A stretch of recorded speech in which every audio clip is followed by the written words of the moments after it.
aí a gente vai trocando uma ideia. Por quê?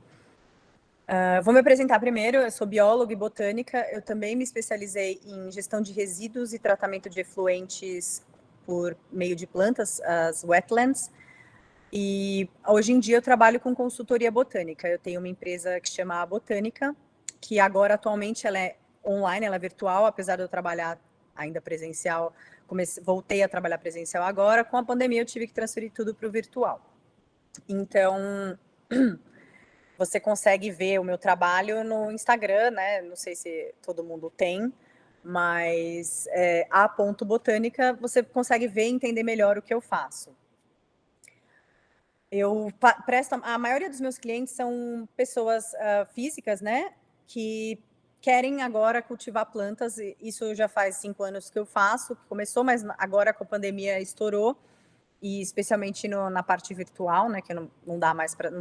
Agora começou a sair, mas não tanto antes. Então, eu ensino as pessoas a cuidarem de plantas. E nos últimos 18 meses, teve uma crescente gigantesca de pessoas interessadas em cultivar um jardim comestível ou ainda uma horta em casa ou algo que se assemelhe a isso. Ainda que as pessoas não vão consumir somente aquilo que elas plantam, existe uma vontade de consumir parte, né? Nem que seja 30% do que eles se alimentam, mas cultivar o próprio alimento. E muitas dúvidas sobre adubação, né, nessa questão, especialmente para quem tem casa, jardim ou em vaso. Então, eu comecei a me interessar mais por esse assunto e pesquisar mais. E desde sempre eu fui sempre fui contra os sintéticos, né? Que é o NPK, aqueles pozinhos e aquelas coisas todas. Então, eu sempre recomendo adubação orgânica. Eu nunca usei adubação sintética, né? Eu vou usar o nome sintética para falar dessa que é produzida industrialmente. Eu vou apresentar aqui, eu tenho eu fiz alguns slides, mas essa apresentação vai ser diferente. Deixa eu pegar aqui a palestra. Essa apresentação vai ser um pouco diferente, porque eu não vou fazer uma aula de adubação orgânica. Vocês provavelmente têm isso no curso e vão ouvir durante meses isso, sobre nutrição de plantas, sobre tudo isso. Então, eu venho mais para levantar uma questão, para trazer mais dúvidas para vocês, na verdade. E até para gerar um interesse diferente, e saber o que está acontecendo por aí, né? Então, eu acho que eu não consigo ver a tela de vocês. Vocês levantem a mãozinha ou então me interrompam e falam, se vocês têm alguma coisa para falar, a gente conversa, porque eu não consigo ver a tela, eu só consigo ver a minha apresentação, certo? Vou supor que vocês disseram que sim. Então, como eu estava falando, essa palestra vai ser um pouco diferente, porque eu gostaria que vocês participassem disso e levantassem dúvidas e questões que às vezes eu não estou falando, mas que ficou aí com vocês, certo? Vamos lá. A gente sabe já, né? Vocês, mesmo no começo da faculdade, sabem que a nutrição da planta vem da fotossíntese. Ela é um ser autótrofo, ela produz o próprio alimento pela base da fotossíntese. E eu não sei se vocês sabem, mas o dado é que 95% da produção de matéria seca da planta vem da fotossíntese. Só 5% vem do solo. Mas sem esses 5% não acontece os 95%, né? Enfim, existe, está ligado, né? E aqui, a assimilação de nutrientes é essa parte da incorporação desses nutrientes que circulam pelo ambiente em aminoácidos, proteínas, enfim, produzir a matéria da planta. E esses nutrientes são consumidos, né, são assimilados de maneira por íons, né, através dos íons do solo, certo? Isso eu não vou descrever sobre fotossíntese, nutrição, eu não vou ensinar vocês isso, porque vocês já tiveram ou vão ter durante o curso inteiro muito sobre isso. Então, é mais para fazer uma introdução para chegar no assunto que eu quero falar, certo? Os nutrientes, né, eles já estão circulando por aí livremente, porém, ela só entra na biosfera e fica acessível para a gente por meio das plantas, né? Pela parte da raiz, que tem essa capacidade de captação de nutrientes, especialmente de íons orgânicos e inorgânicos em baixa concentração no solo. Não é só a raiz que faz isso, ela tem uma associação, né, de fungos, bactérias, as micorrizas, etc., bactérias fixadoras de nitrogênio, enfim, que participam também desse processo, porque o solo, ele é vivo, né? Um solo, ele não tem só a matéria orgânica, ele vem também com os macro e micro-organismos, que são, além das bactérias e fungos, tem pequenos, diversos tamanhos, na verdade, de invertebrados que trabalham para essa decomposição, né? Então, tem os macro e micronutrientes que foram separados aí, né, nessa classificação, que hoje em dia, né, muitos especialistas, cientistas, se perguntam se essa é a melhor classificação. Se não seria, porque ela não é justificável do ponto de vista fisiológico, né? Ela é mais classificada por um ponto de vista quantitativo, né, entre macro e micro, o que tem mais e o que tem menos. Porém, eu acho que seria mais justificado você fazer uma classificação pelo papel bioquímico, função biológica que já tem, né, entre esses nutrientes. Que também não vou falar aqui, vocês vão aprender ainda, ou se já não aprenderam, todas essas classificações, o que cada nutriente faz, e, enfim, a falta e o excesso pode causar nas folhas e na produção, etc. e tal. Eu venho aqui mais para defender a questão da microbiologia do solo, né? Então, dentro do solo não é só terra, areia, silício e matéria orgânica. Existem essa microbiota de diversos seres vivos que fazem a decomposição da matéria, a ciclagem de nutrientes e, inclusive, disponibilizam esse nutriente para que a raiz possa absorver, certo? Porque a matéria orgânica em si, ela não é absorvida, ela precisa ser quebrada, né, para então ser absorvida em moléculas menores, enfim. E aqui eu vou defender já o solo vivo logo de cara, é um solo mais orgânico, um solo com muita matéria orgânica. Por quê? Esse solo, se você, isso tudo que eu tô falando tem referência no final, tem um monte de referência e tem mais algumas que eu não tive tempo de colocar, que depois eu posso passar para o pessoal enviar para vocês, que são diversos estudos sobre isso. E eu selecionei algumas informações interessantes para passar. Por exemplo, essa primeira do solo vivo. 1 hectare de solo tem 5 toneladas de micro-organismos. 5 toneladas, tirando toda a parte mineral, só de micro-organismos, que cada um tem funções específicas para diferentes tipos de plantas. Então, no mesmo solo tem diversos micro-organismos especialistas em diferentes plantas, né? Então, você não precisa fazer hectares e hectares de uma planta só, porque você vai acabar desgastando esse solo, né? Obviamente, você vai absorver só aqueles nutrientes que aquela planta precisa, enfim. A matéria orgânica, ela pode estar presente, mas se ela não tem esse micro-organismo, se ela não tem essa microbiota dentro, não adianta muita coisa, porque essa matéria orgânica não fica disponível, né, para ser utilizado pelas plantas. E além da microbiota, o solo vivo, ele precisa conter oxigênio, água, uma temperatura que não pode variar muito, né, e o pH específico.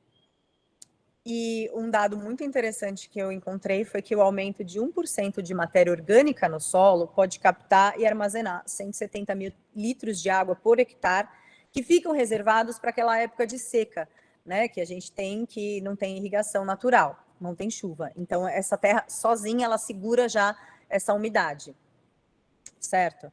Então, eu vou dar só uma, agora, diferenciada nos tipos de adubação, né? A gente tem a adubação orgânica, que é o uso de resíduos de origem animal e vegetal, de diversas fontes, que são decompostas, né? Elas não são usadas em natura, elas são decompostas e assim podem ser assimiladas ao solo.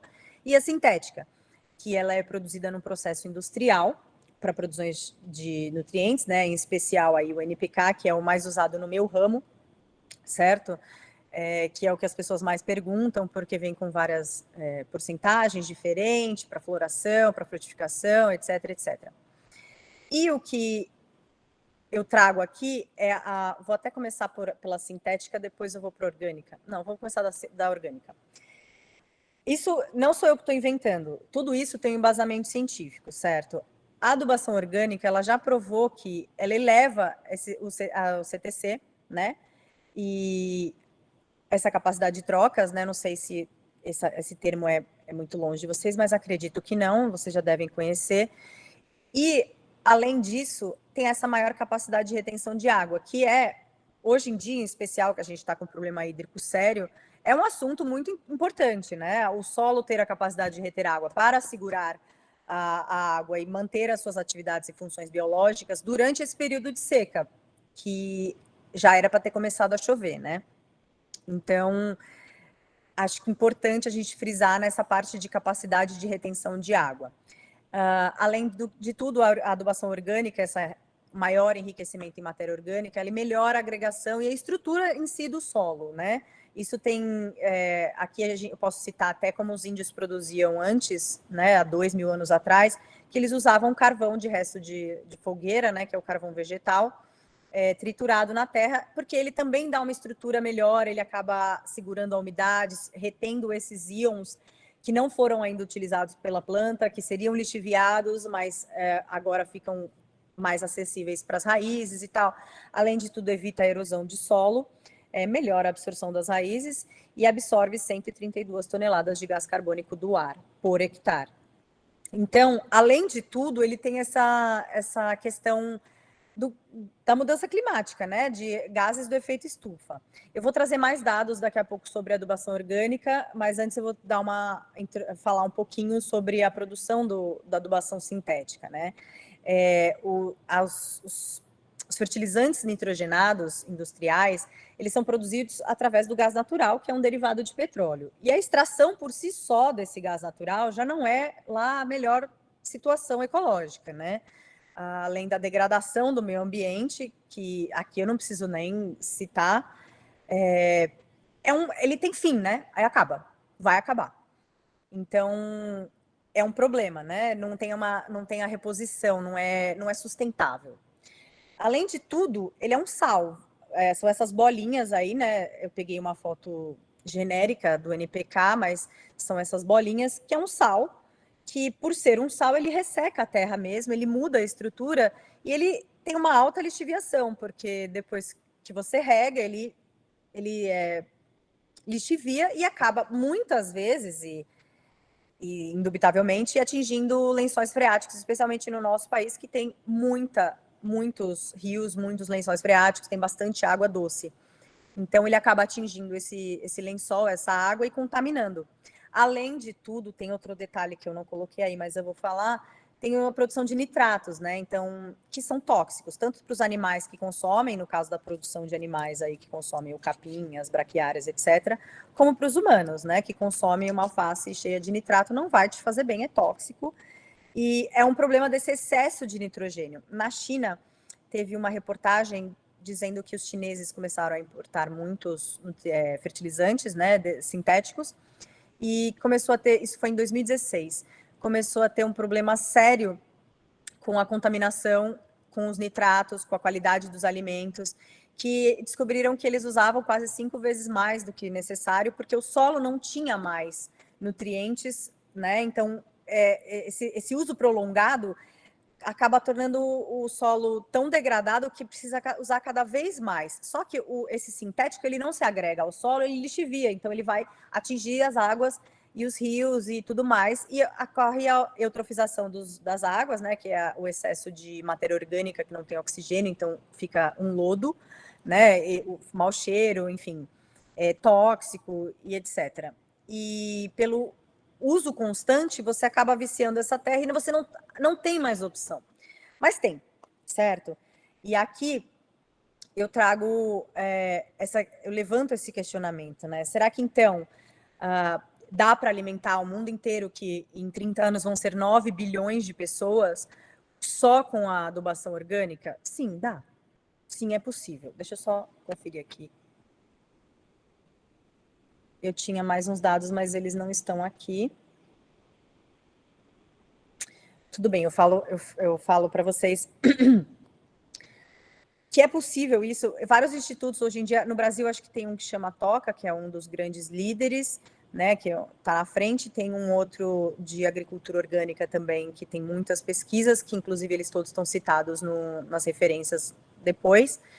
E a mudança para a orgânica, ela não é assim hoje, né? Você precisa se preparar para isso. Por quê? Você leva 5 anos para começar a ter lucro de verdade com isso, né? Até porque você tem que tratar aquele solo e, por ser matéria orgânica, ela demora mais, é uma liberação lenta. Então, são 3 meses quando você troca, né? São 3 meses no mínimo para deixar o solo orgânico, de novo, com bastante matéria orgânica, porque geralmente quando você vê o solo depois de uma colheita, ele é vermelho, né? Ele é laranja, não é um solo rico em matéria orgânica, porque o solo rico em matéria orgânica, ele é escuro, ele é preto, né? Então, a mudança, né, para você fazer isso e você adubar, recuperar aquela terra, ela é lenta.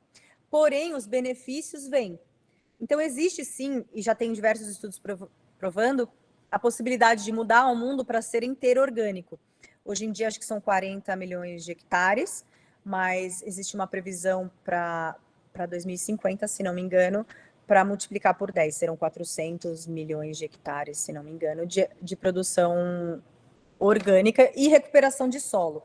Porque quando você recupera o solo, é mais fácil você cultivar mais coisas, né? Você consegue, mesmo se você vai fazer por época, né? Porque tem temporadas, época de cada coisa, cada planta produz no momento do ano, então você consegue ter mais produção em diversos momentos, né?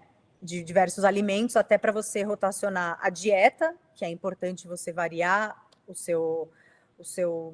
a sua alimentação, não só comer a mesma coisa, mas sim uma maior variabilidade e melhor qualidade, né?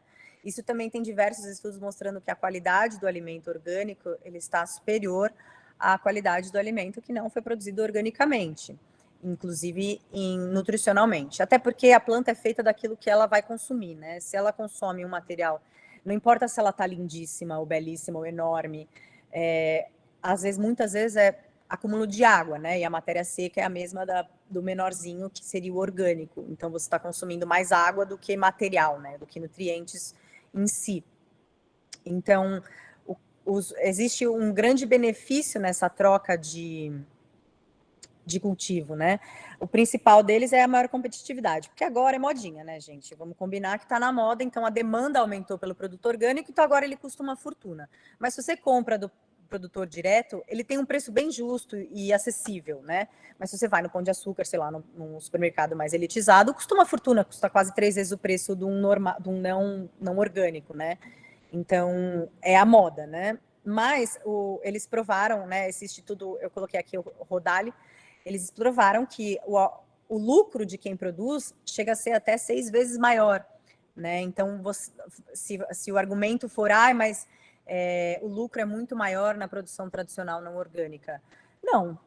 Não mais. Pode até ter sido em algum momento da vida, mas agora não é mais, né? Então, a produção orgânica, ela tem até 6 vezes maior que o lucro da produção tradicional. Outro benefício que não precisava nem citar, né, é essa parte de não carregar elementos tóxicos para a água, que inclusive a gente vai consumir, que vai precisar de mais energia para ser tratada, ou mais cloro, enfim, a água vai precisar ser muito mais beneficiada para poder ser consumida, e isso acaba evitando. E a terra, ela tem a própria natureza, né, ela consegue se regenerar lentamente, não na velocidade que a gente destrói. Então, a mudança para o orgânico, além da melhora, né, de nutrientes e do próprio solo, mas acaba ajudando a recuperar a destruição que a gente já causou nos últimos 100 anos, né? A produção de orgânicos usa 45% menos energia, o que não quer dizer que ela não seja mecanizada e não seja modernizada, porque já existe, sim, muita tecnologia e maquinário para a produção orgânica, que é uma produção diferente. Tem a produção agroecológica, né, que é aquela que mistura várias espécies entre si, que elas mesmas se nutrem, que também é muito interessante, mas são feitas em ambientes menores por enquanto, mas que é possível extrapolar para grandes produções, né? E tem que é feita por ainda, como a gente faz por fileiras, né? Ainda dá para ser orgânica desse jeito também, porém oh, meu Deus. Essa produção agroecológica, ela tem esse viés das plantas mesmas serem defensoras e nutrientes uma das outras, né? Porque atrai outros insetos que comem outros insetos predadores de plantas, enfim, você tem um equilíbrio muito maior, né? E fora que libera 40% menos de emissões de carbono e outros poluentes, porque o nitrogênio é um dos piores, as formas do nitrogênio são uma das mais poluentes, inclusive para o ar. Certo, eu tenho milhares de referências aqui, eu posso enviar para o pessoal da direção, mas eu queria agora abrir uma discussão com vocês todos, certo? Para conversar sobre esse assunto, para ver se vocês têm alguma questão, alguma dúvida, ou, enfim, querem discutir algum outro pedaço, para isso virar uma troca, né? Porque eu não me interesso muito por aulas em que eu fico falando sem parar um minuto e as pessoas ficam me olhando porque, né, não adianta nada, não existe uma troca. Eu prefiro saber as inquietações das pessoas que eu estou falando, no caso, vocês. Então, vamos lá? Tipo, alguém tem alguma coisa para falar ou vocês estão aqui só cobrindo tabela porque vocês precisam do crédito? Também tem essa questão. Eu já fiz faculdade, gente, eu já fiz isso. Já participei de semanas que eu não queria participar para ter créditos. Então, gostaria que vocês falassem um pouco, se vocês têm alguma dúvida, se vocês querem discutir alguma coisa, se ficou faltando alguma, não sei, alguma explanação melhor, porque eu falo rápido mesmo, então pode ser que eu tenha perdido aí algum ponto. Vocês estão me ouvindo? Sim. Tá, obrigada. Não, é que esse assunto eu acho muito interessante, porque a indústria de agronomia, no agronegócio em geral, existe muito estigma sobre isso, né? Muitos ataques e tal. E os caminhos orgânicos, né? Os caminhos alternativos chamam muita atenção por causa disso. E a palestra chamou muito minha atenção pelo tema. Sim. E a questão com o pessoal que tem uma resistência, porque é uma resistência, porque se você vai falar de lucro, não, calma, dá para ter lucro. É mais barato produzir organicamente, porque você recicla coisas que as outras pessoas estão jogando fora, entendeu? Então, resíduos de outras empresas, de outras atividades do ramo, que seriam lixo, que eles descartam, podem ser usadas para ser transformadas em adubo. O adubo que agora está crescendo muito é o estilo bokashi, que é uma fermentação, que é uma técnica japonesa que foi trazida para cá na imigração dos japoneses. Que ela é por fermentação, então ela não gera odor, ela é rápida, ela leva em cerca de 45 dias para acontecer. Você consegue decompor absolutamente tudo, até papel. Hoje em dia, para pequenos produtores, que é o meu caso, tem as composteiras de bokashi, mas para grandes produtores já tem empresas enormes. Isso desde 2013 começou, né? Várias empresas grandes estão fazendo para os próprios, para quem cultiva organicamente, grandes empresas, grandes áreas, né? Porque eu mexo mais com o pequeno, mas já existe essa possibilidade. E ele tem um custo menor de produção, esse adubo também, obviamente, porque não tem extração de gás. Se você vê uma produção... Eu trabalhei com resíduo de efluentes e meu pior cliente era uma empresa de fertilizante, que eu não vou citar o nome. O resíduo era intratável, eles jogavam de qualquer jeito, enfim, era um problema ambiental aquilo tudo, né?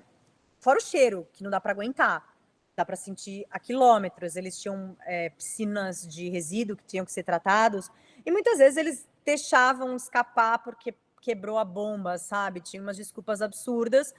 E a produção, se você olha, ela é inteira química, são reatores gigantescos, sabe? Ou seja, imagina a quantidade de energia que isso produz, sendo que nesse bocache que eu vou me apegar agora, que é o que eu tenho usado nos últimos 5 anos, que satisfaz muito bem qualquer produção, inclusive eu tenho horta, eu tenho pomar, eu tenho um monte de coisa, e nunca coloquei nada além do bocache. Eu tenho galinha, então eu ponho para fermentar junto na minha composteira gigantesca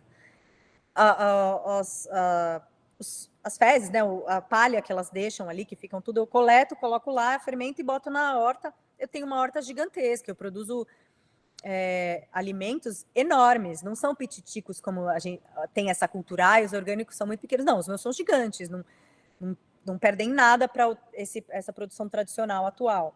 Então, você não precisa disso. Essas pessoas estão apegadas, elas estão muito mais num pensamento antigo, com uma resistência mais por medo, e até porque o novo gera essa insegurança de você, tem que aprender, tem que mexer, 5 anos. Cara, 5 anos vão passar, entendeu? Vão passar. Você começando hoje ou não, eles vão passar. Então, se você começa hoje a mudar a sua produção, daqui 5 anos você está ganhando 6 vezes mais, entendeu? É uma questão de investimento, de ter uma inteligência ambiental e financeira. E também querer, né, que isso aconteça, que essa parte que mude, porque a gente está destruindo o ambiente. Não adianta falar, não existe aquecimento global. Gente, pelo amor de Deus, já passamos dessa fase, chega. Existe sim, e o nosso ambiente está degradado. Nem tem tido muita notícia, mas o Cerrado está queimando, a Amazônia está queimando, a gente não tem chuva aqui no Sudeste, né? Eu sou de São Paulo. Não está vindo chuva, isso aqui vai desertificar, né? É isso, esse consumo, essa produção desenfreada, sem pensar, sem, enfim, usar uma parte mais... Ai, gente, toda vez que alguém manda mensagem, eu paro e leio. Eu já leio as mensagens. Mas se a gente não fizer nada, vai desertificar. Vai ser uma terra improdutiva. Então, e outra, a matéria orgânica a gente produz todo momento, né? Essa decomposição da matéria que a gente já produz é excelente até para o aquecimento global, para o problema do solo em si, que ele vai ficando infértil e a recuperação é mais lenta, porque você tem que esperar a reação da decomposição dos micro-organismos, etc, etc e tal. Então, tem 3 pessoas com a mão levantada. Acho que o primeiro foi o Rafael. Rafael, pode falar. Professor, então, você falou sobre a parte do mercado, e eu tenho uma dúvida que muitas vezes o preço igual você fala que é alto no supermercado, mas essa realidade não se retrata no produtor. Que muitas vezes está lá o preço caro no supermercado, mas o produtor está recebendo um valor barato por causa dos atravessadores e tal. Então, meio que é difícil você conseguir esse mercado, né?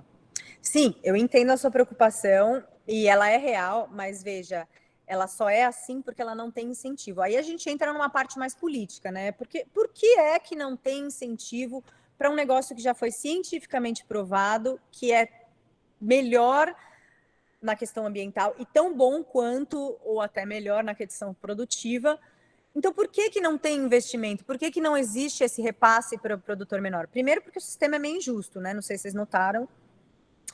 Ele é meio injusto. Então, esse pequeno produtor, ele não tem acesso à cidade, ele não tem acesso ao consumidor. Já existe aqui em São Paulo, na capital, já tem muitas empresas, que uma delas é o Armazém do Chão, que agora está crescendo por causa disso. O que eles fazem?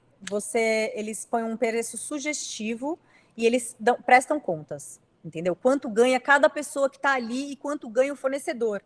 Então, você está pagando o produto que às vezes é um pouquinho mais caro do que o tradicional do mercado, porém, você sabe quanto o produtor está ganhando, quanto o atendente que está te atendendo está ganhando, você sabe tudo. Existe quanto o diretor da empresa ganha.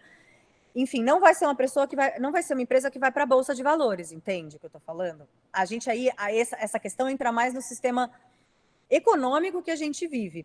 Então, algumas empresas começaram, aqui em São Paulo tem a Armazém do Chão, depois tem o Instituto Grão, tem várias aqui no estado que fazem isso, juntam o produtor orgânico para o consumidor final a preços justos. Então, os caras são bem remunerados. Talvez, não sei como as grandes empresas estão fazendo, porque eu tenho mais contato com o pequeno produtor. Inclusive, se você for na minha página, na minha empresa, você vai ver que eu tenho até alguns agora, comecei a ter patrocinadores orgânicos e tal. Porém, eu falo, o melhor adubo é o melhor insumo é aquele que você pode comprar do cara perto que produz pequeno de você. Porque você acaba gerando, né? Você tem que ir mudando essa visão. O importante é você já ter essa visão antes de você estar aberto a novas ideias, né? Porque ideias diferentes as pessoas são mesmo um pouco resistentes a ideias novas e a mudanças, mas eu acho que é importante você ter esse conhecimento e saber que cientificamente o pessoal da ciência já provou que é possível, que existe lucro para esses produtores, que a produção é melhor, a questão nutricional é melhora para o meio ambiente. Agora, tem que ter um interesse político, né? E investir nessa galera. Ah, mas não tem mecanização? Tem modernização, tem maquinário, tem tudo. Acho que o que falta mesmo é uma política voltada para esse assunto especial. Não acredito que a gente vai ter isso agora, né? Mas deveria, entendeu? Deveria estar, sim, de olho nessas pessoas. Sei lá, isenção de impostos. Eu não sou dessa área, eu não tenho gabarito para falar de políticas para essa área, mas que precisa de mais investimento, sim. E, inclusive nas pesquisas, porque a maioria das pesquisas que eu tive acesso são feitas fora do país, não aqui. E a gente tem uma capacidade produtiva gigantesca, entendeu? Então, se tivesse um investimento, com certeza teria muito mais pesquisas na área e a gente perceberia como o nosso solo é produtivo em toda a extensão do país, não só nas áreas que são popularmente conhecidas. Por exemplo, as pessoas estão insistindo em plantar coisa na Amazônia, mas a Amazônia é deserto. Embaixo daquela folha, porque tem o solo da Amazônia é mais ou menos 1 metro de folha, certo? Embaixo desse 1 metro de folha é areia. Tanto que o pessoal que foi para lá para produzir soja, boi, não sei o quê, não sei o quê, não sei o quê, começou a perceber que 5 anos depois é areia, desertifica. Então você pode procurar no Google, tem foto. Áreas desertificadas, que é muito parecido com o deserto do Saara, até porque, né, geograficamente, essas regiões eram coligadas, enfim, estão na mesma faixa geográfica, né, ali dos trópicos e tal. E a Amazônia só está ali em questão por causa da matéria orgânica que ela mesma produz para ela mesma se sustentar, entendeu? Então, quando você retira aquela matéria orgânica e não repõe, porque um pasto, uma produção, uma monocultura não repõe. Então, você não tem mais a floresta. Existia um professor da Universidade Federal, não sei se é Estadual ou Federal do Amazonas, de Manaus, o nome dele é Valdeli Knupp. Ele tem um sítio de punk, né, de plantas alimentícias não convencionais, que ele recebe pessoas, e eu fui logo que ele abriu essa recepção de pessoas para entender. Ele comprou alguns hectares de deserto no meio da Amazônia. E hoje em dia ele tem uma produção absurda de alimentos de diversas classes, não só os tradicionais, alface, tomate, cebola, não sei o quê, mas como ele produz muitas punks, ele tem uma produção surreal, porque ele manteve a floresta de pé, ele colocou a floresta lá, né? Ele voltou a permitir que a floresta ficasse sem cortar nada, deixando as espécies nativas, e foi produzindo dentro da floresta. Então você anda na casa dele, que é um sítio gigantesco, não sei se é fazenda, mas é um sítio gigantesco. Você vai andando e você vai vendo que tem as árvores nativas, né, pau-brasil, não sei o que, não sei o que, e aí do lado tem um pezinho de não sei o que, como é que chama? Um pepininho não sei da onde, que aí do lado, e assim, produzindo loucamente, muito, que tanto que o tour que ele faz na casa dele, que já estou fazendo uma propaganda aqui para ele, é comestível, então você vai andando e comendo, entendeu? Ele vai dando para você comer ali na hora. Diversas folhas e muitas plantas nativas que a gente ignora, que seriam os matinhos, né, que o pessoal chama de praga. Enfim, eu não acredito que existam pragas, né? Eu não uso nem essa palavra. São insetos e plantas, né? E muitos deles nativos que a gente arranca porque, inclusive com herbicida, que na verdade são comestíveis, que as pessoas não têm o costume ainda, porque nunca provaram, entendeu? Porque não sabe como cozinha. E aí agora, não sei se vocês notaram, mas tem uma crescente de pessoas que falam sobre punks. Inclusive, eu tenho uma grande amiga que também trabalha só com isso, para ensinar você a comer as outras plantas, não só essas tradicionais, né? Até porque é de estação, né? Tem uma estação que você tem limão, tem outra estação que você não tem limão, naturalmente. Então, tem estação que você tem morango, tem estação que você não tem morango. Então, você revezar mesmo a sua alimentação, que é até melhor no quesito nutricional para o seu corpo e também para o meio ambiente. Entendeu? Mais ou menos assim, o que está rolando? Não sei se eu estou devaneando, se estou muito, muito louca, enfim, vocês me falam. Agora tem mais uma pessoa com a mão levantada, que é a Sara. Isso, boa tarde.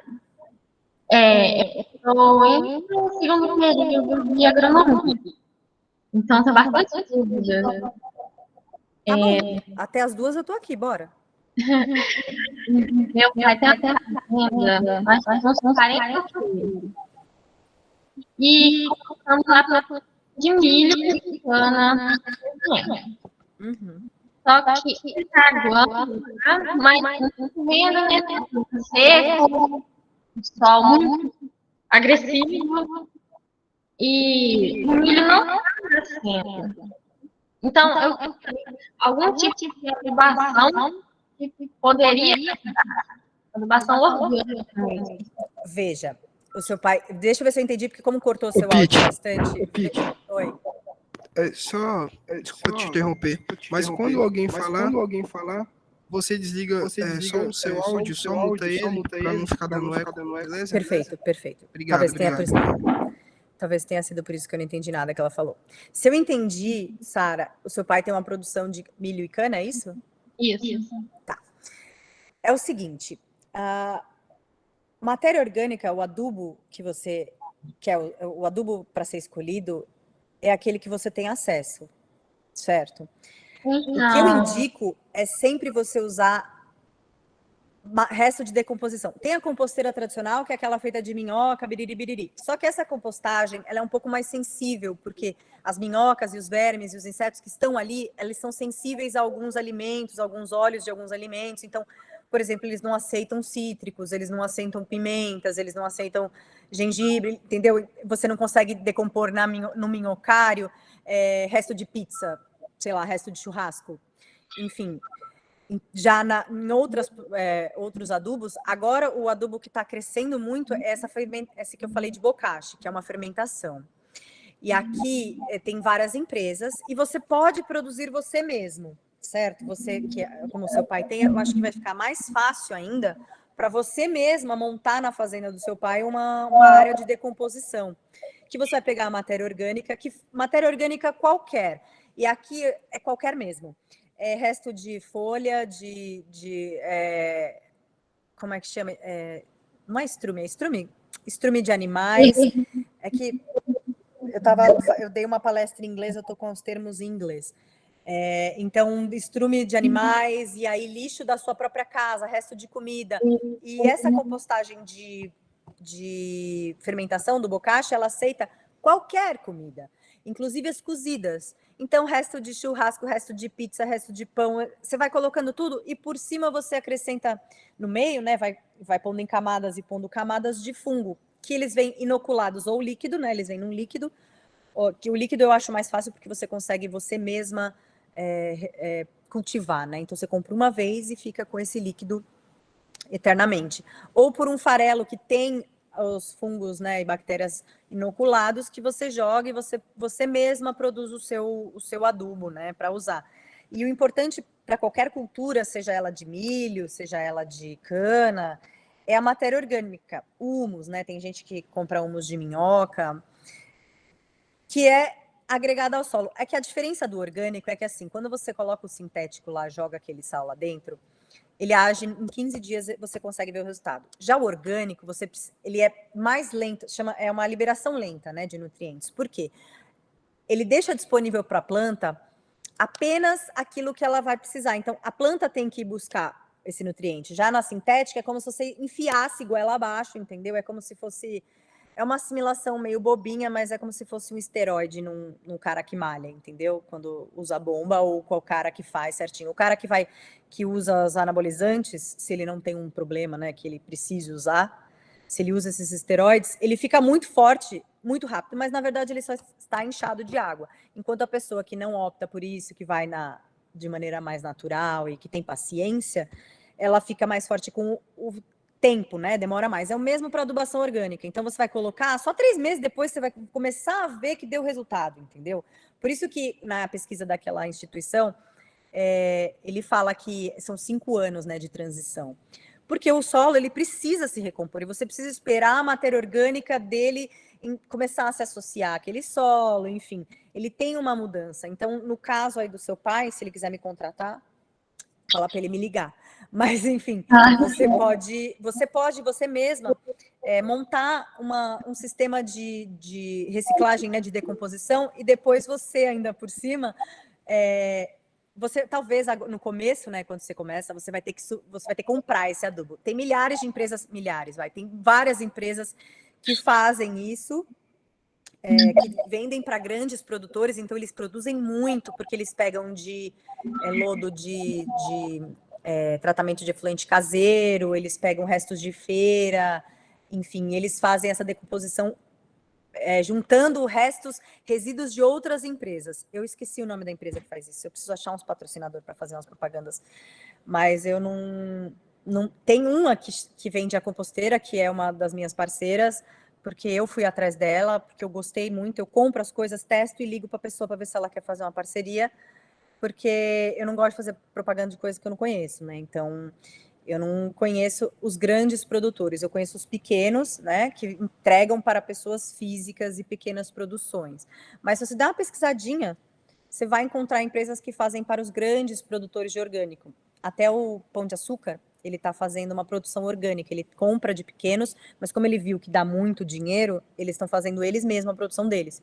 Então, eles provavelmente compram desses caras gigantes. E outra, eles têm bastante coisa para reciclar, né? Porque o mercado gera bastante resíduo, então eles aproveitam para reciclar. No fundo, né? Se você depois desse período de transição, você bota na ponta do lápis, você economiza muito mais e acaba tendo um lucro muito maior, certo? Entendi. Aí acaba gerando muito esterco, né? E aí eu queria saber se não seria muito agressivo para o milho, agora que ele está bem pequeno, né? Se a gente colocar, não vai ser muito agressivo para a planta e acabar matando, alguma coisa assim? Com certeza, mas você não joga o esterco. Você tem que esse esterco ele precisa existir uma curagem, né, que você deixa ele curando aí uns tempos, uns meses e ele fica acessível, né? Ele decompõe, então ele fica mais fácil para a planta, só que você não joga ele puro na terra. Você tem que misturar ele com outra terra e jogar. O que eu indico ainda é diferente. Você pegar todo esse esterco produzido, seja ele de vaca, de galinha, de bezerro, de cabra, de ovelha, sei lá, do que você quiser, e você colocar ele para decompor junto com os outros. Até porque o bocashi em si, né, que é essa decomposição, essa fermentação, ela fica cada vez mais completa com as diferentes matérias orgânicas que você joga ali dentro. Entendeu? Então, quanto mais fontes, mais completo esse bocashi vai ser. Esse adubo vai ser. Inclusive, dependendo da maneira que você produz, você consegue obter ele na versão líquida, que é muito forte, tanto que você tem que diluir de 1 para 100, né? A diluição é 1 ml para 100 ml desse líquido. Porém, se você produz ele no chão, direto no solo, ele escorre, que já vai adubando e tal, não é problemático para o solo, nem nada, e escorre, como você não acumula, então ele escorre bem devagarinho, então você não vê ele, e ele não cheira, você não vê. Mas quando você faz num ambiente fechado, você vê ele, você recolhe esse líquido, e inclusive tem gente que vende isso. Eu ganhei de um cara que quer fazer parceria aí, de uma empresa, ele me mandou bocashi líquido, que é eles chamam, o pessoal mais na Naira Good Vibes chama de chá. Mas é um resíduo, não é um resíduo, né? A gente não pode falar um resíduo, é um produto líquido do própria fermentação, certo? Que quando você produz, você tem as duas opções. Essa líquida, ela age muito mais rápido do que a sólida, porque a sólida tem que ser integrada, né, e tal. Mas acho que o diferencial nossa, mas tem que esperar tudo isso. O diferencial é que ele age muito mais tempo. Então, você vai aplicar hoje, até o ano que vem ele está valendo, entendeu? Ele tá ainda sendo usado, ele está dentro do sistema, ele consegue equalizar o solo de uma maneira melhor. E o bocashi ainda, ele ajuda a regular o pH sozinho, porque como tem muito micro-organismo lá dentro, fungo, bactéria, ele mesmo regula o pH dele, né? Então ele vai decompor o que vai se misturar ali, vai muitas reações, né? Bactérias benéficas, maléficas, fungos, etc. Ele vai equilibrando todo esse solo, porque o solo equilibrado ele produz muito mais. Ele produz muito mais matéria seca, né? De peso, porque não adianta nada você encher a sua cultura de NPK, depois na hora de você pesar a matéria seca, pode ser uma fruta enorme, um vegetal enorme, mas quando é seco, ele é muito pouco, ou seja, você só está agregando água ao seu produto e não nutrientes, né? Então, o tamanho, assim, não tem muita coisa, né? Enfim. Deu para mais ou menos entender ou devaneei muito? Deu sim. Aí eu tenho dúvida. Para fazer essa compostagem, essa mistura aí, pode ser um lugar aberto ou tem que ser um lugar tampado para evitar chuva, evitar molhar, ou pode ser um lugar aberto? Dá para produzir dos dois jeitos. Eu fui num produtor de bocashi pequeno que ele produzia e que ele me ensinou a fazer aqui em casa. Eu não tenho fotos daqui de casa porque não tá bonito, entendeu? Não tá comerciável. Mas o que que é? Você tem o que aqui, como aqui é muito grande, eu tenho muita matéria orgânica por causa das galinhas e por causa das folhas que caem e tal. Eu não consigo fazer em caixas de feira, mas o que o cara ensina, né, para as outras pessoas é você fazer em caixas de feira. Você põe uma tela, como é que chama essa de... Ah, vocês conhecem aquela telinha de cobrir a produção? Eu esqueci o nome dela também, meu Deus. Sombrite. Sombrite, isso. Você põe esse sombrite ou uma telinha mais fina, uma tela, porque tem que segurar essa matéria ali, certo? Essa é a aberta. Então você vai, e por cima você põe uma tampa. Ou vai empilhando caixas, né? Esse cara, como produzia bastante, ele punha uma caixa em cima da outra e por cima ele tampava com uma tampinha só para não bater água, para não escorrer. E ele jogava esse fungo ali em cima. E você não, o interessante do fungo é que você não joga todo dia, né? Você faz camadinhas, você enche, põe bastante, aí depois você põe uma camadinha de fungo, põe mais e põe uma camadinha, e sempre com materiais variados. Não dá para ser só uma coisa, porque demora mais e esse adubo ele não fica tão completo, né? Ele não fica tão abrangente. Então você tem estrume aí, você joga o estrume, aí pega resto de folha, resto de produção, porque sobra muita casca, muita palha, muitas coisas, você joga também.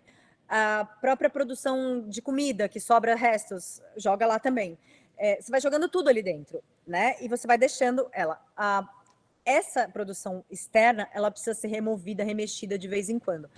Eu não remexo a minha porque ela ficou muito grande, perdi o controle. Mas ela demora mais, entendeu? A questão de eu não remexer demora mais para ela ficar no ponto ideal. Então, a minha demora aqui quase 4 meses, enquanto ela poderia demorar 45 dias. Isso tem a ver também. Então, você faz isso pode ficar aberto, certo? Ele é aberto, ele pode ficar na chuva, contanto que ele tem uma tampa para não cair por cima, né? E não levar. Mas ele pode ficar na chuva. O outro método, que aí ele não tem mais, ele fica fechadinho, e esse é o método que você consegue recolher o chá, esse líquido, você faz um balde ou tanques gigantescos que tenham uma área para escorrer esse líquido. E você vai jogando tudo, porém esse método já fechado, ele tem um fungo diferente, né? Mas ele não pode ter oxigênio. Então, toda vez que você joga ali dentro, você tem que esmagar para tirar o oxigênio dentro dos materiais orgânicos ali. Tanto se for estrume, se for, enfim, se for folha, se for comida, se for... Eu já joguei até papel na minha composteira aqui, ela é tamanho para mim só. Então, eu jogo papel, eu vou até fazer uns testes atualmente com outros resíduos, porque a minha família é fumante. Então, tem muita bituca aqui em casa. Ainda que eu consegui fazer eles mudarem a marca do cigarro, do tabaco, ainda tem muita bituca. Então, quando eles vêm para cá, sobe a bituca para tudo quanto é lado. E eu tô querendo não gerar tanto lixo. Então, eu vou fazer um teste, inclusive na composteira de bocacha, para ver se eu posso jogar essa bituca junto para ver qual a composição, o que dá. Vou até fazer depois um experimento. Depois desse balde, né, que eu estava falando, você joga tudo, vai amassando, amassando, ele tem que ficar 20 dias em repouso, depois que você encheu sem oxigênio. E aí, eu acho que esse é o grande problema dessa maneira de produção, que é depois desses 20 dias, ele tem que ficar mais 15 ou 30 dias misturado numa terra qualquer, pode ser terra de baixa qualidade, de boa qualidade, terra, ele precisa ficar misturado, pode ser num ambiente fechado, pode ser em outro balde, ou ainda melhor, na terra. Então, você cava um buraco enorme, joga todo esse material que ele ainda vai estar com cara de comida, você vai ver pedaços ainda bem definidos ali, que ele só que ele tem um cheiro de vinagre, né? Você sente o cheiro de vinagre de fermentação. Você tem que enterrar essa matéria por 15 dias ou deixar nesse balde fechado com terra. E depois, quando você abre, eu achei que fosse ser mentira. Tipo, eu não acreditei muito quando eu falei, mano, 20 dias vai estar adubo. E é verdade, eu fui lá com 20 dias, eu cavei e estava a terra bem pretinha, assim, como o bocashi, porque bocashi você compra pronto seco. Eles trituram e vendem um pó preto, né, na venda de lojas, assim. Eu não tenho nenhum aqui perto, eu tenho umas amostras ali que eu recebi para testar.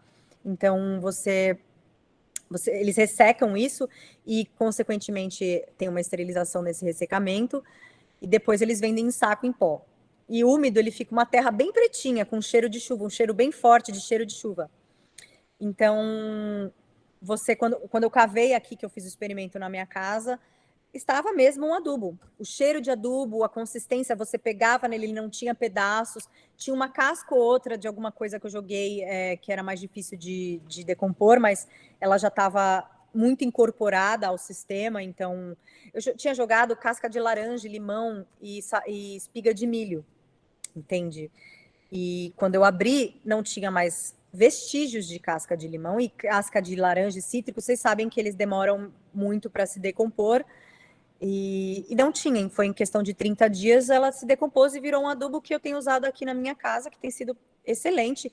Tá rolando limão siciliano até agora, entendeu? Então, não é... E eu não pus uma gota de NPK, nenhum sintético, nem uma bolinha, nem aquele de liberação lenta, nem aquele osmocote, nem nada. Eu não pus nada disso. Nenhum polímero, nada. Eu pus tão somente esse adubo e tem funcionado. Não, essa é a minha versão, né, da minha experiência, mas na literatura agora, nos estudos, tem milhares de estudos falando sobre isso, em especial em inglês. Então, esses estudos estão todos sendo feitos fora do país, então você vai achar muito mais na internet aí para baixar os estudos em inglês, certo? Você tem mais alguma?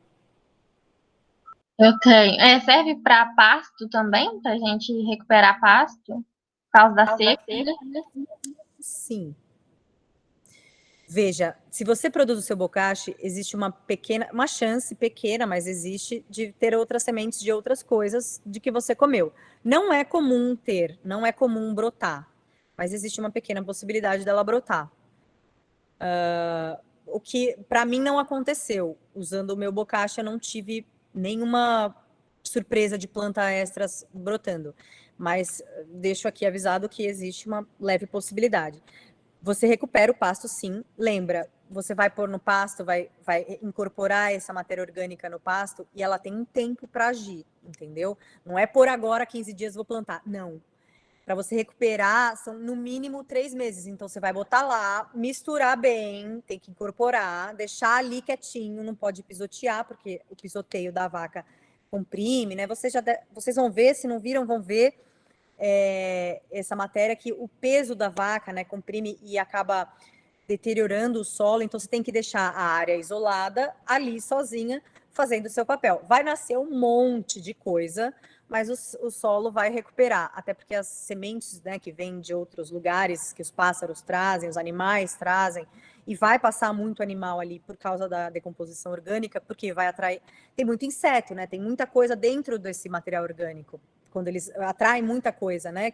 Besouros e tal, e vai acabar atraindo pássaros, vai acabar atraindo mamíferos, então vai ter uma interação ali com a fauna, que é o tempo de você esperar, e aí ele vai estar recuperado. A partir de 3 meses. Depende muito da chuva, da temperatura, do pH do solo, de quão deteriorado esse solo está. Então, é no mínimo 3 meses. Aqui em experiência própria, eu levei 6. Porque antes essa é uma casa dos meus pais que eu moro hoje em dia, que é um sítio que estava vazio e, consequentemente, abandonado. E antigamente usava-se muito fertilizante químico aqui. Eu não morava em São Paulo, eu morava em outro estado, eu raramente vinha, eu não tinha controle, né? Cássio Ferreira, Espeto de Pau, né?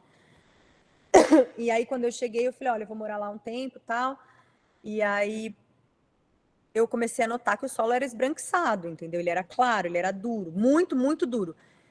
E eu levei 6 meses para conseguir recuperar. Inclusive porque o meu pai tinha uma mania de plantar milho que tem que colocar um certo produto, né, para o milho funcionar e tal. Vocês sabem o que eu tô falando. E aí olha, a horta demorou muito para se recuperar depois desse milho. Praticamente mais de 6 meses, que a horta foi a última coisa que eu consegui ter resultados. No pomar foi mais fácil, eu tive frutas e começou a ver, né, os brotos, enfim, porque você percebe que está indo bem pelas novas folhas, né? São os brotos que te indicam que está indo bem ou que está indo mal. Então, eu comecei a ter brotos depois de 6 meses, e agora eu tenho produção de frutas. Eu produzi limão e laranja não tem, mas eu produzi limão durante o outono e inverno, que geralmente só produz, né, no comecinho do outono ali, no meio do outono. Eu produzi, tem até agora limão siciliano ainda aí, e tá vindo mais flor ainda, apesar de não ser mais a época, ainda tenho flor de limão, e vou ter mais limão ainda, mexerica, cítricos. Aqui foi um festival e nunca teve, sabe, nunca deu, nunca dava, e de repente deu. Sendo que eu só parei de aplicar esses sintéticos que eram aplicados e comecei a ter um manejo mais orgânico, né, do ponto de vista mais natural, assim, por assim dizer. E funcionou na minha casa. Eu li, para fazer isso, eu li um monte de estudo, dei uma pesquisada, eu comprei um monte de livro, eu fui atrás para entender melhor e até para ter menos trabalho, né? Para não ter retrabalho, não fazer errado e fazer de novo. E olha, os resultados são muito interessantes para mim. Certo? Você tem mais alguma? Certinho, muito obrigada. Imagina. Eu tenho, vamos ver agora quem tem mais a mãozinha levantada. Cadê? Tinha uma pessoa aqui, não tinha? Que tá, era um nome de menina. Era eu. Ah, era você? Pi. Na rede social, no YouTube, enfim. É uma pergunta não tão técnica assim, né? Mas eu acho que tem a ver e tal. Eu já ouvi até que essa questão de produtos orgânicos, produção orgânica, era uma questão de ideologia. Assim, né? Tipo, hoje em dia a gente tem a ciência e tudo mais, a gente consegue adquirir conhecimento e ver que isso é balela. Mas você, como você lida com esses discursos contrários? Isso é embasamento, enfim, a respeito da produção orgânica. Se você soubesse as coisas que eu escuto das pessoas, assim, eu deveria receber para escutar algumas coisas. Enfim. Olha, eu tenho embasamento científico e eu tenho testes. Eu não gosto de, assim, eu gosto de ler alguma coisa e eu gosto de testar para ver se é verdade aqui. Porque a realidade do estudo científico é a realidade daquele laboratório, daquela fazenda, daquele experimento. Não é a minha realidade, muitas vezes não é o meu solo, mas eu gosto de testar. E eu testo geralmente as coisas. Então, quando alguém vem falar, ai, porque eu tenho muito amigo da agronomia. Eu fiz o Nesp em Ilha Solteira, no interior de São Paulo, e a faculdade era a Faculdade de Engenharia, Agronomia e Biologia. Então, eu tinha muito amigo agrônomo, eu fiz algumas matérias com agronomia, inclusive, eu fiz comportamento animal com agronomia, eu fiz microbiologia com a agronomia, e eu fiz mais uma matéria que eu esqueci, que foi super interessante, como você pode notar. E eu vi que tem uma resistência muito forte, porque... E eu acho que, essa é a minha opinião, a minha visão, e eu acho que é por causa de dinheiro, entendeu? Existe um lobby, né, para os fertilizantes químicos e essa parte. Um lobby muito grande, né? São uma das maiores empresas do planeta. Então, veja, o dinheiro fala, né, cara? E geralmente quem tinha esse discurso eram os filhos dessas pessoas ou filhos de pessoas que estavam ligados a isso. Eles tinham uma resistência muito grande. E até hoje eu vejo algumas pessoas. É que, como eu já estou embasada, né? Eu falo, eu já sei, sabe?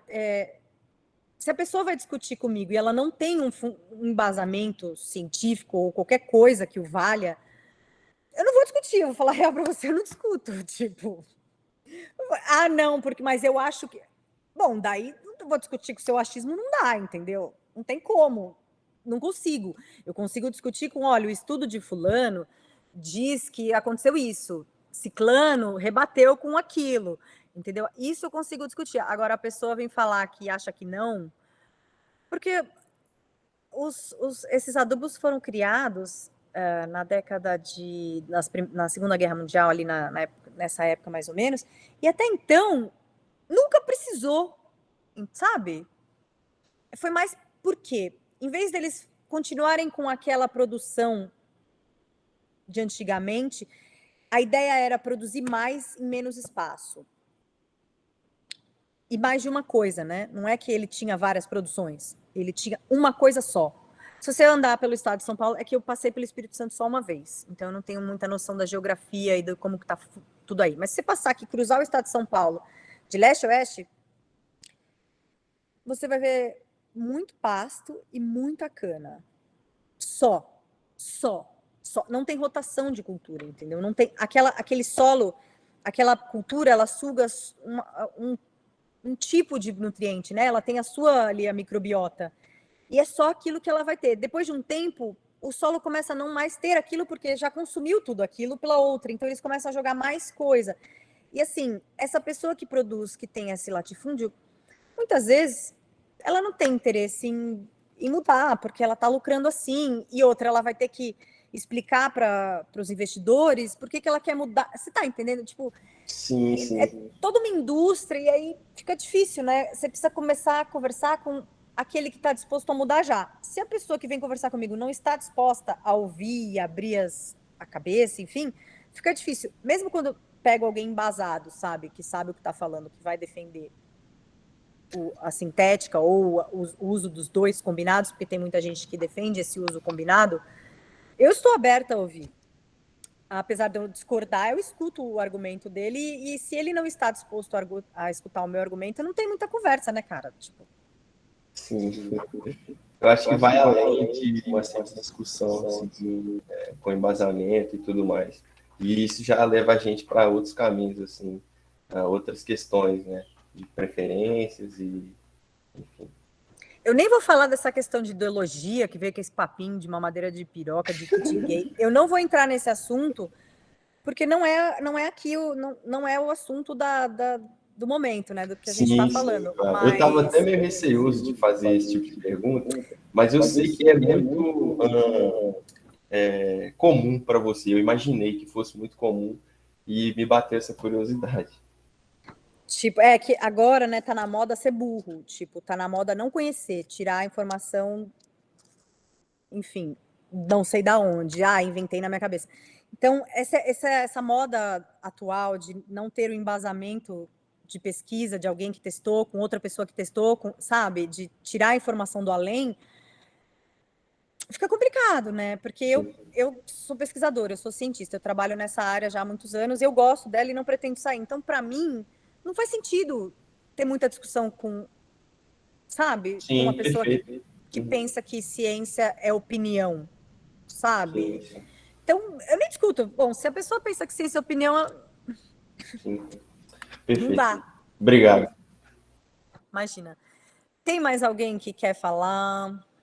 Eu recebi umas mensagens aqui, ó. O chá de bocacha diluído deve ser usado via foliar? Você sabe que a folha absorve, sei lá, 5% pela folha, né, do que seria absorvido na planta. Existem pessoas que fazem essa aplicação, mas eu acho que é emoção da pessoa, entendeu? Eu não faço, nunca fiz. Não sei se eu vou fazer. Eu recebi uns produtos para testar, mas qual que é o duende da floresta que aplica, sabe? Adubo foliar, entendeu? Tipo, acho que é que o adubo foliar ele é mais usado, acho que na parte de produção tradicional, né? Para algumas culturas, enfim. A minha parte é mais na parte ornamental. Eu tenho pouco background de produção grande, né? Então, se o solo, e aqui eu falo com respaldo científico, certo? De todas as referências que eu trago. Se o solo estiver com a carga de matéria orgânica ideal, necessária, que é bastante, estiver equilibrado, não precisa de adubo foliar. Até porque o ideal, né, seria você misturar culturas, porque uma cultura atrai um tipo de inseto, que come um inseto, que come a outra cultura, que tipo as joaninhas com os pulgões e cochonilhas, entendeu? Se você tem plantas que atraem joaninhas, você tem poucas chances de ter problema de pulgão nas suas plantas, na sua plantação, mesmo que seja grande. Então, você ter culturas juntas faz com que você não precise usar adubo foliar, entendeu? Você protege uma com a outra, e ainda que tenha uma outra planta que seja contaminada, ela é provavelmente um indivíduo mais fraco, né, em si, tipo, geneticamente ela não tenha uma imunidade tão forte. Então, você acaba deixando ela lá para... Isso eu falo que eu faço e que algumas as pessoas que têm de agroecologia fazem, e que deixa lá. Ela foi contaminada. Eu tenho, sei lá, 45 pés de milho. Um deles foi contaminado. os outros também. Então deixa, esse aí é o boi de piranha, né, que vocês chamam, não sei se é assim que fala, mas enfim. Eu deixo rolar, e eles também, muitos produtores orgânicos deixam, não tiram, até porque que os predadores ataquem aquela planta e deixem as outras em paz. Eu faço muito isso aqui e funciona muito bem, porque, olha, eu colho muita coisa toda semana. Eu tenho uma produção grande para mim e ainda dou para as pessoas ao lado. A minha produção é minúscula, tá? É uma hortinha. Deve ter aí, sei lá, 4 metros quadrados, nem isso. E eu tenho que distribuir porque tem muita produção. E eu não só ponho o bocache que eu faço aqui. Ou seja, não tenho precisado aplicar nada foliar, é só jogo água mesmo e deixa a chuva também. E, enfim, tem abelha aqui, eu tenho algumas abelhas, eu tenho agora eu atraí joaninhas. Você plantando algumas espécies, você atrai outros insetos, entendeu? Se o ambiente está equilibrado, existe pouca chance de você precisar passar alguma coisa para cuidar, sabe? Um adubo foliar, ou um veneno, um inseticida, herbicida, pelo amor de Deus, não, entendeu? As ervas que estão muitas vezes nascendo ali no meio da cultura são muitas vezes comestíveis e muitas vezes elas são o alvo dos insetos predadores de plantas. Então você acaba deixando aquele cururu, sabe? Não sei se chama caruru aí, é uma plantinha verdinha que dá em qualquer lugar, nas calçadas, em horta, em grama, em tudo.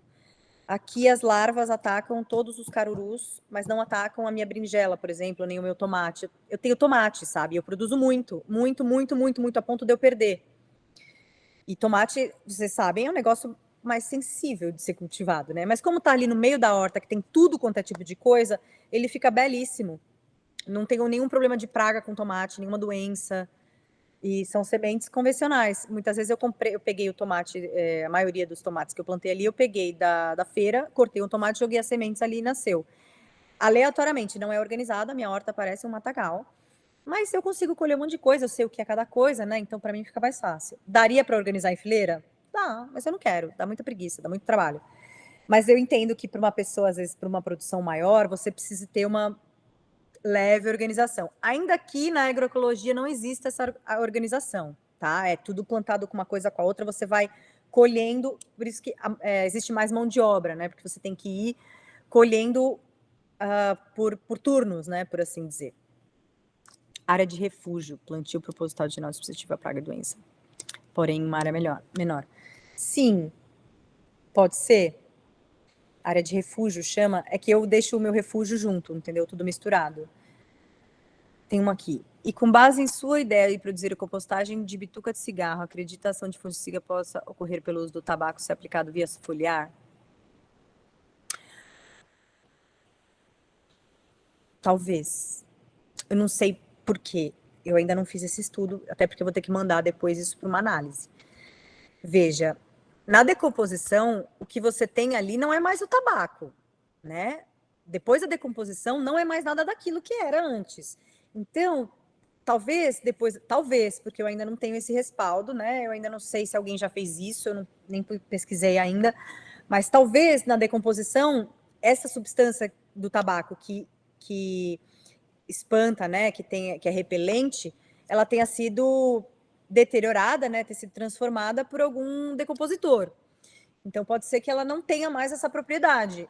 Eu queria mesmo que ela só tirasse, né? Que ela só decomposse e virasse matéria orgânica, virasse aquele material preto mesmo para ser usado. Eu não estava na esperança dele ser nenhum repelente, nem nada disso, porque, honestamente, dentro da minha casa, que é o meu maior público, né? Que são plantas dentro de casa, que são plantas ornamentais, tem sim muito problema de cochonilha, às vezes pulgão, porque não tem o predador natural, que são as joaninhas, certo? Não tem como eu ter joaninha dentro de casa. Então, eles vão se multiplicar loucamente e por isso eu uso outros defensivos, não sei, outras técnicas para tirar e controlar, porque eu sei que eu não vou acabar com a cochonilha dentro de casa, e isso eu falo para qualquer cliente, não vai acabar. Ela vai sumir agora, mas ela vai voltar. Porque tem os ovos, né? Enfim, eu acabo só matando aqueles que estão ali presentes na folha, que foram atingidos pelo produto que eu usei. Eu uso álcool isopropílico ou água com sabão. Bem simples, nada elaborado, só para que a minha planta tenha um respiro, né? Depois, se você coloca ela em outro lugar, melhora a luminosidade, melhora a adubação e a rega, ela mesma se protege contra os outros cochonilhas que possam vir, e aí elas acabam não mais infectando aquela planta ou infectando bem menos. Então, enfim, né? Não uso muitos esses defensivos e repelentes e afins. Então, não posso falar muito sobre isso. Certo? Tem mais alguma pergunta aqui? Iniciei um projeto aqui na propriedade que segue o padrão do sistema de agricultura sintrópica, com limão Tahiti alternadas com árvore acácia. Essas árvores futuramente servirão apenas para corte para fazer a cobertura do solo nos próximos anos. Você acha que esse método será eficiente na produtividade e desenvolvimento das plantas? Sim. Sim, eu li bastante sobre agricultura sintrópica e ela tem também essa pegada orgânica, né, de usar plantas amigas, né, e não usar nenhum tipo de sintético, né. Eu não sei como você vai fazer aí, mas o mais importante que você tem que ter em mente para o solo ser bom é a incorporação de matéria orgânica, porque se tem matéria orgânica nesse solo, vai ter disponibilidade de nitrogênio, de fósforo, de macro, micronutrientes, de todos esses nutrientes à vontade para a planta, né? Então você não precisa nem se preocupar, será que vai ser bom? Vai ser bom. Se tiver matéria orgânica, vai ser bom. Não tem preocupação, entendeu?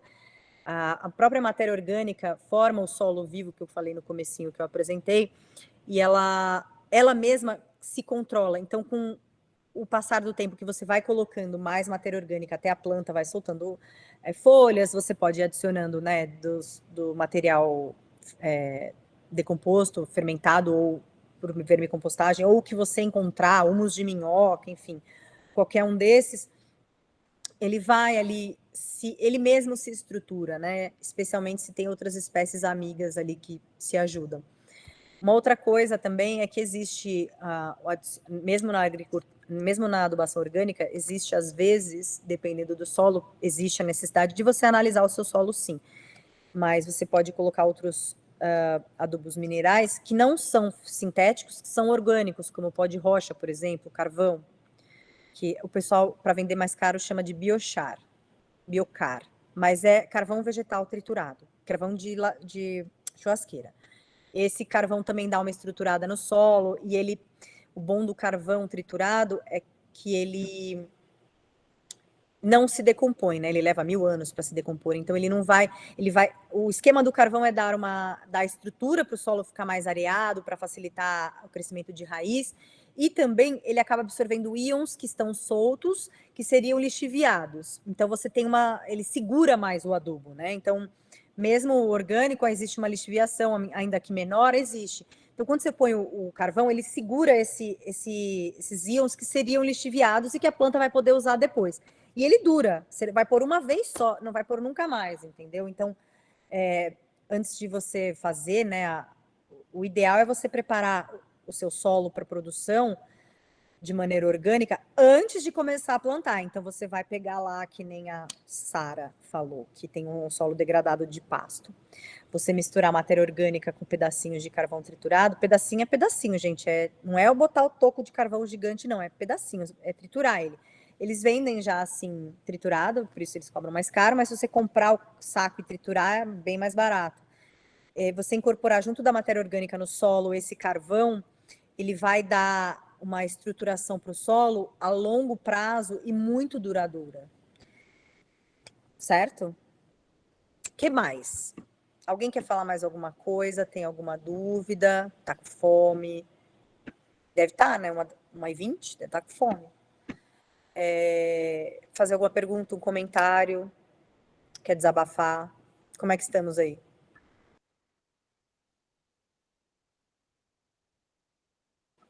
Vocês foram embora, gente? Vocês me deixaram sozinho? Aqui. Acho que está tudo certo. Estão aprendendo. Está tudo certo. Aqui, professora, está aprendendo. Tá bom. Bom, gente, o que eu tinha para falar era isso. Era para durar 1h30, né? Acabou durando um pouco menos, mas eu prefiro fazer um diálogo e uma troca de ideias e enfim, de experiências do que eu ficar dando aula e explicando para vocês como produz nitrato, entendeu? Sendo que vocês vão ter isso aí para o resto do curso. O que eu queria mesmo, e espero que tenha ficado, é levantado assim uma questão. Será que essa produção atual é mesmo a melhor? Será que não dá para a gente mudar? Será que a orgânica não é melhor do que essa que está agora? E também deixar para vocês assim a ideia de buscar novas opções, novos estudos, novas informações sobre isso, né? Não deixar só o que é entregue para você, né? Até queria gerar essa dúvida para vocês mesmos procurarem saber, né, como funciona, até porque vocês estão agora na faculdade, mas muito em breve vocês vão se formar e vão ter que trabalhar, né? Infelizmente, todo mundo tem. E assim, buscar uma alternativa de trabalho que seja diferente, talvez possa até contribuir para o lugar onde você vai trabalhar, ou se você vai trabalhar na empresa da sua família ou de um próximo, ou se você vai criar a sua empresa, que muitos dos meus amigos, inclusive da agronomia, criaram. Eu tenho um amigo que exporta fruta orgânica hoje em dia, e acho que seria interessante vocês ficarem com essa nova visão e até levarem, né, para a vida de vocês e pesquisar e mudar, né, a situação, porque é possível, gente, é possível. O que falta mesmo é uma certa interesse e investimento. E como vocês estão saindo da faculdade agora, vocês vão sair, né, da faculdade nos próximos anos, seria novas pessoas pensando diferente. Eu queria levantar essa duvidazinha na cabeça, até para vocês passarem pelo curso, vendo, questionando mais, ao invés de só absorver passivamente. Certo, pessoal? Obrigada.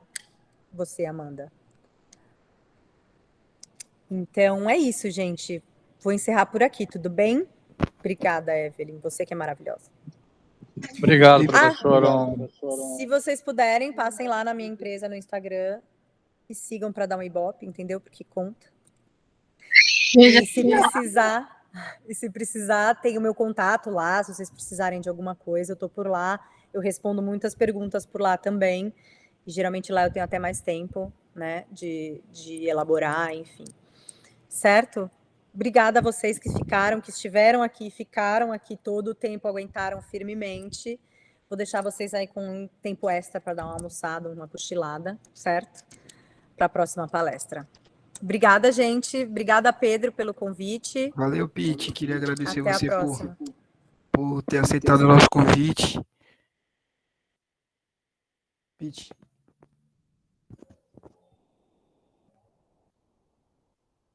Pus aqui nas mensagens do meu Instagram, tem um site que está quase pronto, que é abotanica.com.br, é tudo relacionado à botânica, e vocês podem me procurar por lá se precisarem, se quiserem, tiverem mais dúvidas, enfim. Certo? Tchau, pessoal. Valeu, Pete. Obrigadão, viu? Obrigado por ter aceitado o nosso convite.